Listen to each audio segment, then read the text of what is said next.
Thank you for joining us at 6. Homeowners, farmers, and workers are all busy trying to clean up the widespread storm damage in central Kentucky. Right now, visitors from around the world are making their way to western Kentucky for some of the best eclipse viewing in the country. Our eclipse crew hit the road this morning, and they're set up for a full weekend of coverage from Hopkinsville. Bill Beck and Claire Crouch begin our live Total Eclipse team coverage. Thank you for joining us again this year. 17 years we've been sitting here bringing you all the excitement, and it never gets old. Tens of thousands of people are making their way to their seats, all in anticipation of the Kentucky Derby. We'll be here through 2:30, and then NBC will take over the coverage for you then. Well, it was certainly a tense morning for students at other schools near Transy's campus.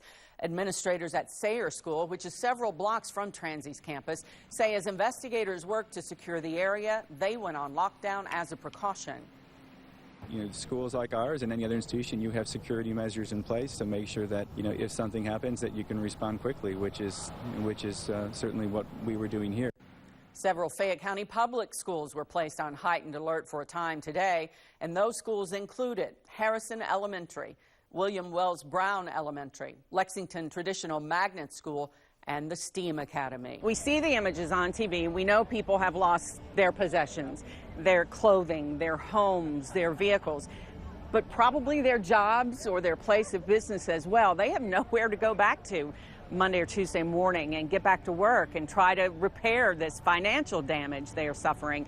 So these folks are going to need help for a long, long time. Also, the people going in to volunteer, they need food, they need to be fed, they need water. So your money really will make a difference. We talk a lot about that at LEX 18, making a difference in your community. Well, now we can reach clear across the country and make a real difference for those folks. Just a little more than 30 years ago, one of the region's most notorious murder cases played out in a Lexington courtroom with all the salacious details. Cocaine, gay bars, love triangles, but at the center of it all, a young man's life taken way too soon. One of the three people convicted, Karen Brown from Lincoln County. You're going to see a bit from her last interview with Sue Wiley more than 20 years ago. Well, now Karen is 53 and asked to speak to us again. Karen Brown is breaking her silence in this LEX 18 original. A story told countless times. Be careful who your friends are. A crime, shocking and senseless. Did not know what was happening that night. And memories. It's just an ongoing nightmare. Just as raw as that dreary morning in February 1986, when 22-year-old Michael Turpin's body was pulled from the water at Lakeside Golf Course. Karen Brown has spent nearly every day since in prison, with time to think and pray, but not much time talking until now. She tried to make it out that I was some type of hideous, jealous lesbian monster. Karen had known Elizabeth Turpin only 2 months when she says she found herself in the middle of a bloody and merciless ambush. And as soon as Michael came to that door, he started. This is where Michael Turpin lived with Elizabeth, his wife of only 5 months. I felt like maybe I was her rescuer at that point.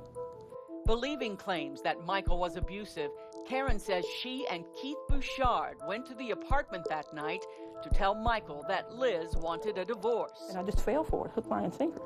I fell for her story. Just one way Karen says Liz Turpin manipulated her, making her believe they could have a life together. Were you in love with her? I think I just wanted to be there for somebody. I think I wanted to feel like my life was, I was doing something for somebody. Now, in the state of mind I was in then, probably. As Karen tells it, she knew nothing of the murder plot until just before Keith told her to knock on the door. As soon as it opened, Keith attacked and stabbed Michael 19 times. From that point on, I became very responsible. I won't lie about it. I did everything that man told me to do. But I never put a knife in Michael Turpin. I never wanted him dead. I had no reason to. Keith Bouchard told a very different story in court, that Karen and Liz were lovers who planned Michael's murder to collect life insurance. testifying that Karen held Michael down as this butcher knife repeatedly pierced his body. I know the public sees me as a felon and a murderer. Now serving life and turned down twice for parole, Karen wants the public to see something else: remorse, repentance, and a resolve to make her life count. And when you wake up and you truly know what grace is, then you're on the right path. You miss Michael every day. Every day. Michael's father, Don Turpin, listened to parts of Karen's interview. I want them to know that their forgiveness is important to me. The Turpins. And my community. Okay. His family first, of course. I don't know what else I can do to earn a second chance at life. God may have forgiven her, but it won't come from me. You know, my goal in life is to outlive her. So, thankfully, I'm in good health.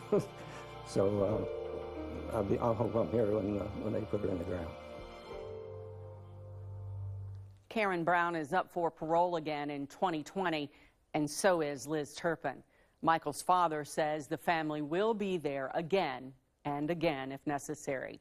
There's more about our interview, plus hear from Karen's mother for the first time and get a look at the timeline of the crime. It's on our website, LEX18.com.